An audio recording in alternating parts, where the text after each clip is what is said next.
So question number 5C, it's known that the f double prime of x is greater than 0 for -1 to 1, which is the interval that we're doing our linear approximation in. Is the approximation found in part B an overestimate or an underestimate for f of 0.8? And give reason for your answer. So first of all, the second derivative is being greater than 0 means that we have positive concavity or it's concave up.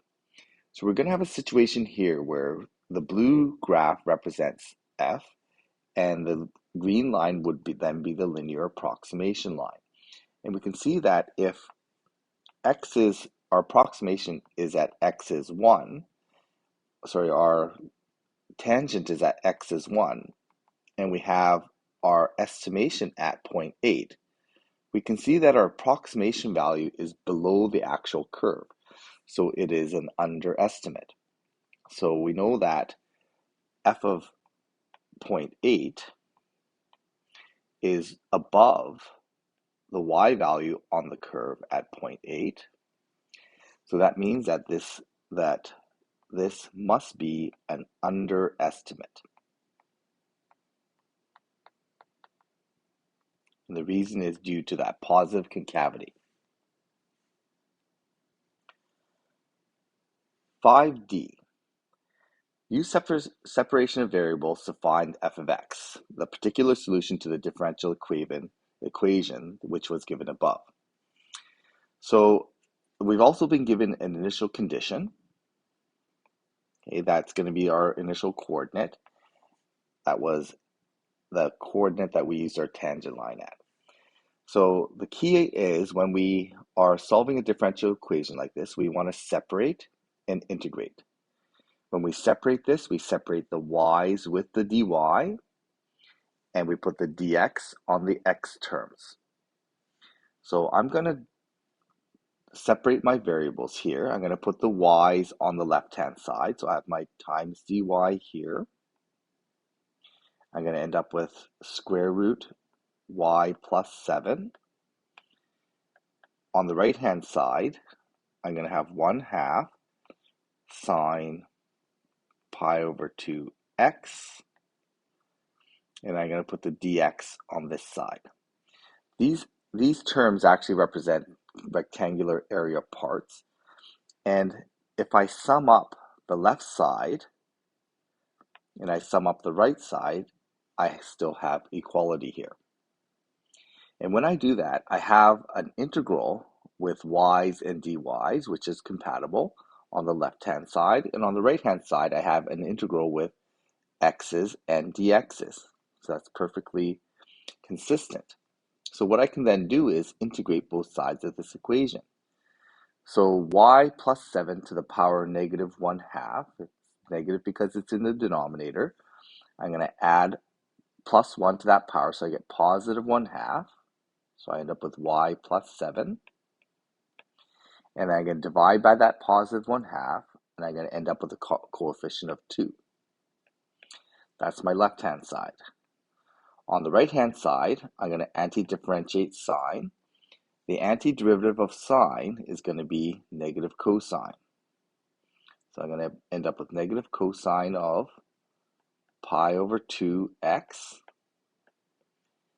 Now, because this is there's a coefficient of pi over 2, I have to remember to, when I anti-differentiate, divide by pi over 2. And then I have to remember that I have a plus c involved as well. Okay, and I'm going to solve for that plus c using x is 1, y is 2.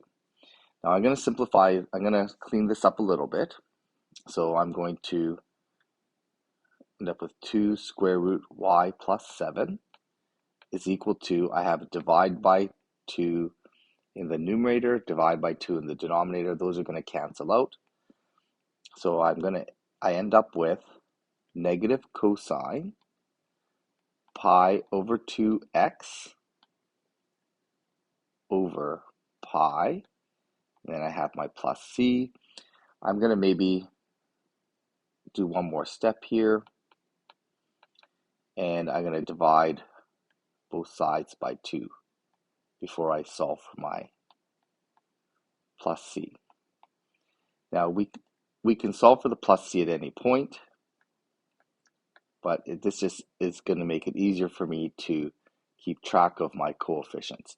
So I'm going to call that C2 because technically it's different than the original C.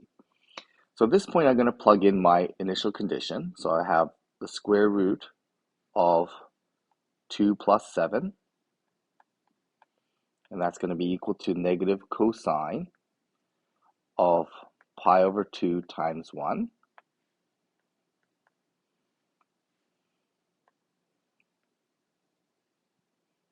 over 2 pi plus c, and then I can solve for the c, so I get 3 is equal to cosine of pi over 2. Cosine is horizontal, pi over 2 is at 90-degree position, so that's going to be equal to 0. So c is equal to 3. Okay, so then my equation that I've solved for is going to be y plus 7 is equal to negative cosine pi over 2x over 2 pi plus 3. Solving for y, I'm going to square both sides, so I end up with y equals, I'm just going to rearrange this to 3 minus cosine of pi over 2 x over 2 pi. We need to square that to get rid of the square root.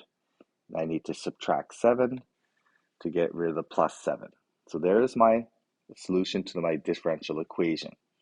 Now I've drawn it over here to the right-hand side. I've kind of overlaid that on top, so we can see that that function, that blue curve, is the actual graph of that solution, and it does go through point 2, 1, and we can see that it follows the slope field lines, and we can see that that's kind of the solution that we came up with when we sketched the solution in the slope field.